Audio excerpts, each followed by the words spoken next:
Bonjour à tous et bienvenue dans ce nouvel épisode du podcast L'essence de la vie. Aujourd'hui, on se retrouve pour parler d'un sujet qui me touche particulièrement et ça fait longtemps que je voulais en parler avec vous, le perfectionnisme. Donc je pense que c'est un sujet aussi qui va parler à beaucoup de personnes. Et donc dans cet épisode, j'avais simplement envie de vous partager mon expérience, ce que j'ai compris à travers ce fonctionnement-là, et peut-être vous aider, vous aussi, à poser des mots sur ce que vous vivez, et peut-être aussi vous donner un petit peu des clés pour pouvoir vous en libérer. Je m'appelle Candice, je suis psychopraticienne, et à travers mes accompagnements, j'aide à libérer les blocages émotionnels, à réconcilier le corps, le cœur et l'esprit, et à retrouver une vie plus alignée. Si cet épisode t'a plu, n'hésite pas à le partager à quelqu'un de ton entourage qui pourra en avoir besoin. Et si tu veux soutenir le podcast L'essence de la vie, tu peux aussi laisser une jolie note ou un commentaire. Ça m'aide énormément et ça permet au podcast de toucher encore plus de personnes.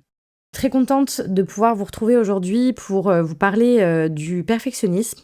J'ai longtemps hésité à proposer cet épisode parce que c'est vraiment pas simple pour moi de parler de ce sujet. Parce que ce perfectionnisme, il est vraiment venu se mettre un peu au milieu de la création de cet épisode. J'avais vraiment cette envie de vous en parler depuis longtemps et en fait, j'ai jamais vraiment réussi à me poser un petit peu tout ce que j'avais besoin de vous partager tout simplement. Donc voilà, j'ai fait au mieux et je me suis lancée parce que c'est pas évident quand on a un petit peu ce perfectionnisme dans la création de contenu d'arriver à être satisfait de ce qu'on propose. Donc j'ai pris conscience de ce perfectionnisme il y a pas si longtemps que ça finalement. Je pense que j'en ai toujours eu un peu conscience, mais j'avais jamais vraiment mis de mots dessus. Et justement, si j'ai eu envie de proposer cet épisode aujourd'hui, c'est parce que je pense qu'on est nombreux à vivre ça.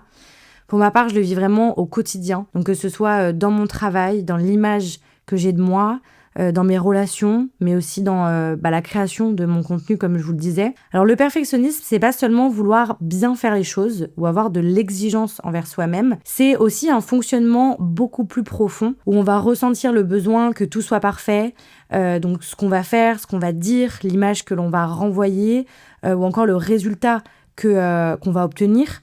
Et derrière ce besoin de perfection, il y a bien souvent beaucoup de pression intérieure. Donc pour moi, ça va vraiment être, par exemple, la peur de me tromper, la peur de décevoir, la peur du jugement des autres ou la peur de ne pas être assez. Et quand on cherche constamment à l'atteindre, on peut vraiment finir par se mettre beaucoup de pression, se critiquer, s'empêcher d'agir parce qu'on a peur que ce soit pas assez bien et en fait finalement on s'épuise dans ce mécanisme-là. Et donc pour ma part, j'ai tendance à être très dure avec moi-même, que ce soit sur ma personnalité, sur ce que je vais faire, sur la comparaison aussi que je peux faire avec les autres. Et c'est un peu le discours que je me fais intérieurement quand quelque chose n'est pas parfait. Et donc ce discours, il est assez dur. Ça peut être des phrases comme ce que je fais, c'est pas assez bien. Je vais me dire, regarde ce que cette personne a proposé et ce que moi je propose, c'est pas du tout à la hauteur. J'ai pas assez de compétences pour ça. Je devrais encore travailler dessus avant de pouvoir vous le proposer, vous en parler. Et c'est souvent aussi des pensées comme, les autres vont me juger. Qu'est-ce qu'on va penser de moi quand je vais parler? C'est vraiment rentrer dans une forme de suranalyse de notre personnalité, de ce qu'on fait, de ce qu'on dit. Quand on est sujet au perfectionnisme, ça peut vraiment être des discours très durs à l'intérieur de nous. Et c'est ça, en fait, qui est bloquant dans le perfectionnisme, c'est que c'est jamais suffisant. Et c'est souvent là que le perfectionnisme peut devenir bloquant, parce qu'on va toujours attendre le moment où ce sera parfait. Et en fait, ce moment, il arrive jamais. Parce que le perfectionnisme, c'est vraiment placer cette barre au-dessus de nous, et en fait, de la monter. Enfin, j'ai vraiment cette image-là, je crois que j'en ai déjà parlé dans d'autres épisodes, et finalement de ne jamais atteindre cette barre, cet objectif qu'on s'est fixé. Ce que j'ai compris aussi avec le fait d'être dans la perfection, c'est qu'au fond, il y a un énorme besoin de reconnaissance. Je l'ai depuis toute petite, j'ai vraiment pris l'habitude de me comparer, de rêver aussi de la relation parfaite, du travail parfait, de la vie parfaite. Et je l'ai beaucoup vécu aussi dans mes études. Je me souviens d'ailleurs avoir fait une école de maquillage où la créativité était très présente. Et en fait, j'arrivais jamais à être satisfaite de ce que je faisais. C'était jamais suffisant. En fait, je me comparais en permanence. Et ça, c'est vraiment épuisant quand on est dans ce mécanisme-là parce qu'on n'est vraiment jamais satisfait de nous-mêmes. On est toujours en quête de plus, en fait. Ça peut venir aussi toucher des peurs beaucoup plus profondes. C'est pas seulement le besoin de reconnaissance, c'est aussi beaucoup relié à la peur du jugement, à la peur de ne pas être assez. Et j'en ai déjà d'ailleurs beaucoup parlé, j'ai déjà proposé des épisodes si ça vous intéresse sur la peur un petit peu d'être trop ou de ne pas être assez, notamment aussi la peur du rejet, parce que je pense que tout ça est relié. En fait, tous les mécanismes qu'on peut créer vont être reliés à des peurs, à des blessures et à ce qu'on a potentiellement pu vivre dans le passé. Et donc, quand on est dans cette quête de perfection, c'est comme si quelque part on devait prouver quelque chose aux autres, mais aussi à soi-même. Et ça, c'est vraiment quelque chose qui est important aussi de conscientiser. C'est pas quelque chose qui apparaît comme ça du jour au lendemain, par hasard. C'est bien souvent des mécanismes qui se sont construits dans notre enfance, comme je vous le disais.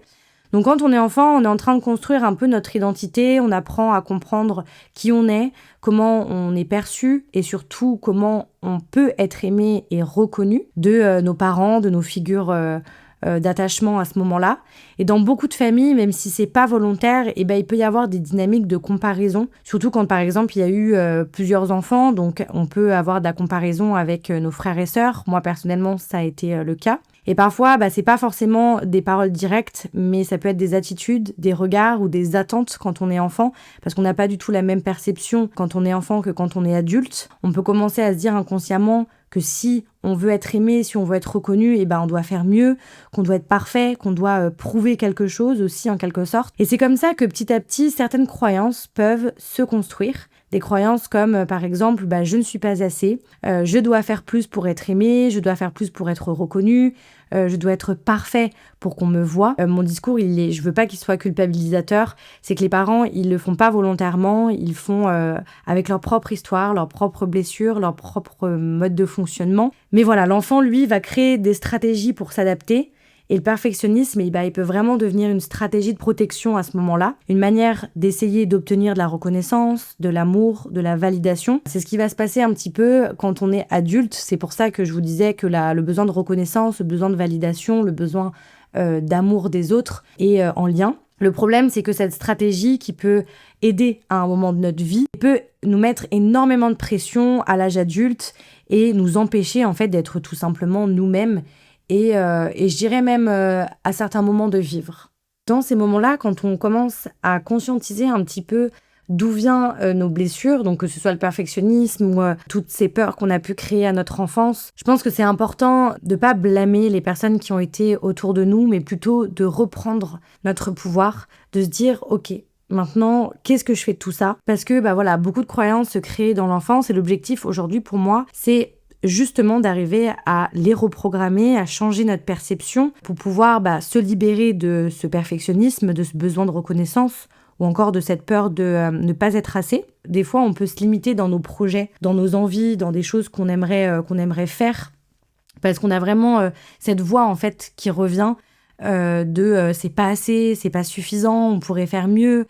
Enfin voilà, c'est des discours en fait qui vont vachement nous limiter. Et donc pour moi, justement, c'est ça qui est important, c'est vraiment de venir se libérer de ce perfectionnisme, de se libérer de ces croyances qu'on porte depuis notre enfance, qu'on continue en fait d'alimenter sans vraiment s'en rendre compte. Et donc maintenant que vous avez un petit peu compris d'où ça venait, je vais maintenant vous donner un petit peu des clés, des outils pour que vous puissiez petit à petit vous en libérer. Alors bien sûr, je suis moi-même encore en chemin avec tout ça, mais j'avais quand même envie de pouvoir vous partager quelques clés qui m'aident aujourd'hui, qui peuvent peut-être aussi vous aider si vous vous reconnaissez dans ce que je partage. Donc la première chose que j'essaye de faire, c'est tout simplement de passer à l'action, même si c'est pas parfait. Parce que je pense que quand on est face avec ce perfectionnisme, si on attend que tout soit parfait, en fait, on se lance pas.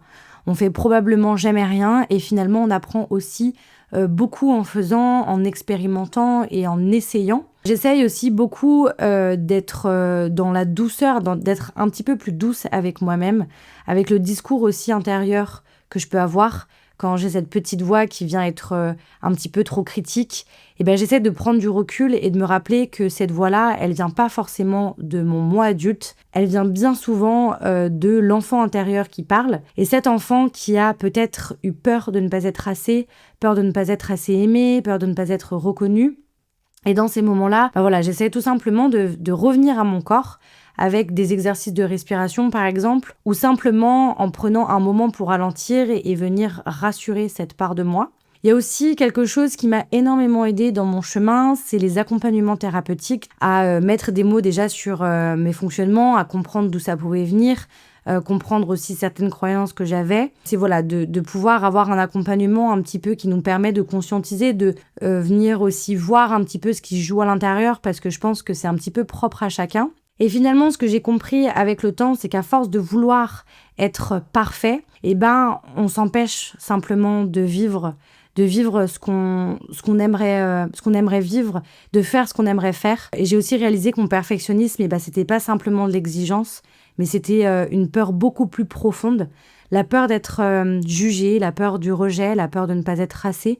Et je pense que la première étape pour s'en libérer, c'est déjà d'en prendre conscience, de se rendre compte de ce fonctionnement, de se rendre compte que ce fonctionnement existe et de commencer à porter un regard beaucoup plus doux sur soi.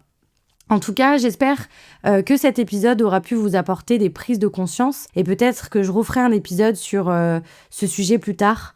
Je l'espère en tout cas quand j'aurai avancé sur ce chemin avec peut-être encore plus d'outils à vous partager. Parce que pour moi, ce chemin de compréhension et de transformation, c'est aussi quelque chose qui évolue avec le temps. Et si vous vous êtes reconnu dans ce que j'ai partagé aujourd'hui, n'hésitez pas à me le dire, que ce soit dans des messages, dans des commentaires, parce que je serais curieuse aussi d'avoir un petit peu vos expériences. Et si cet épisode vous a parlé, vous pouvez aussi le partager autour de vous à quelqu'un qui pourra en avoir besoin. Je vous remercie de m'avoir écouté aujourd'hui et je vous dis à la semaine prochaine pour un tout nouvel épisode. D'ici là, prenez soin de vous.